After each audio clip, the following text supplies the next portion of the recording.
Hello, my name is Jennifer Lucero, and my speech is titled Society's Food Fight. This is my audience.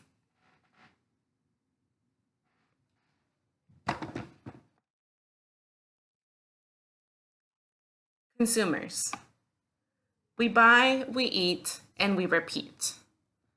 We do this every day without truly knowing the dangerous and harmful ingredients that are being consumed by our bodies. Imagine injecting bacteria into corn only to kill and scare off insects.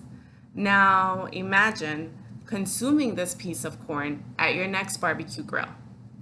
Americans are paying to be poisoned by harmful GMOs that are found in a majority of our foods. GMOs are dangerous and should be banned in our nation.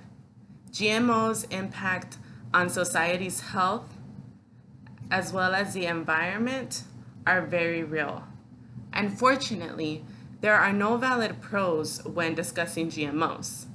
Today, I will inform you of only some of the cons and effects of GMOs.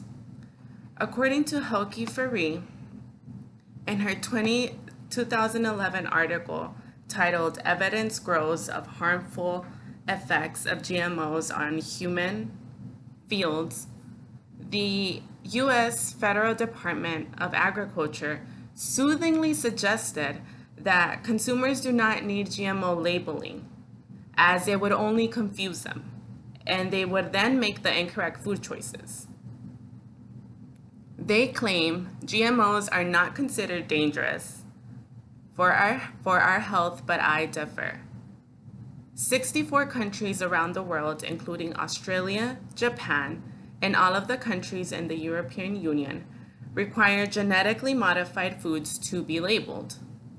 Unfortunately, the United States does not fall under that category. GMOs do not require labeling, but as consumers, we should have the right to know, as well as to take precautions on genetically modified organisms found in our food. Risk factors and GMOs have been proven to affect our health. Faree also states that 50% of all children in the United States now have a chronic disease, and 21% suffer from developmental disorders. Numerous health problems increased after GMOs were introduced in 1996. The percentage of Americans with 3 or more chronic illnesses jumped from 7% to 13% in just 9 years. Therefore, with this information, one should understand how the simplicity of labeling GMOs is pivotal to society's health. Labeling can provide us with information that should already be accessible to us. It could also help prevent many diseases that have been caused by consuming GMOs. Unfortunately, the cons do not end here. GMOs are also harmful to our environment. Monsanto, who claims to be a modern agriculture company, also claims to be on the farmer's side.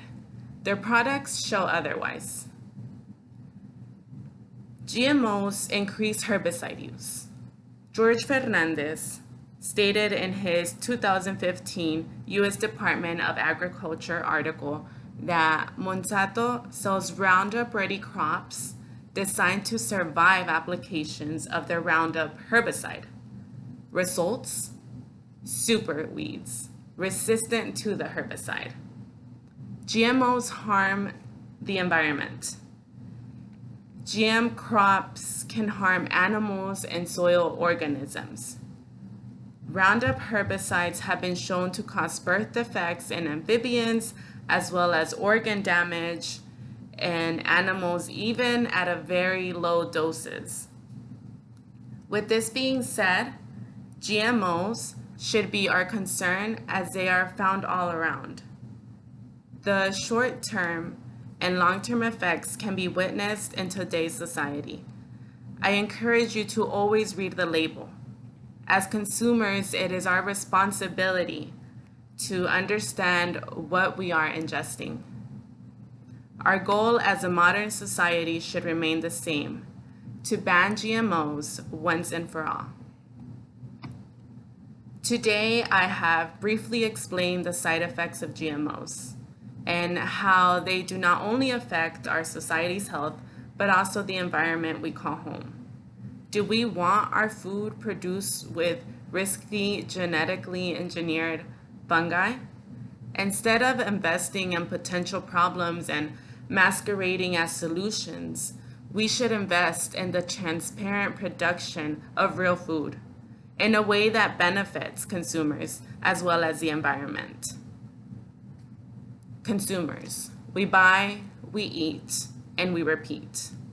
A never-ending cycle that only we can break out of.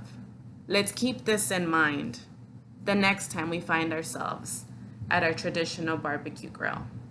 Thank you.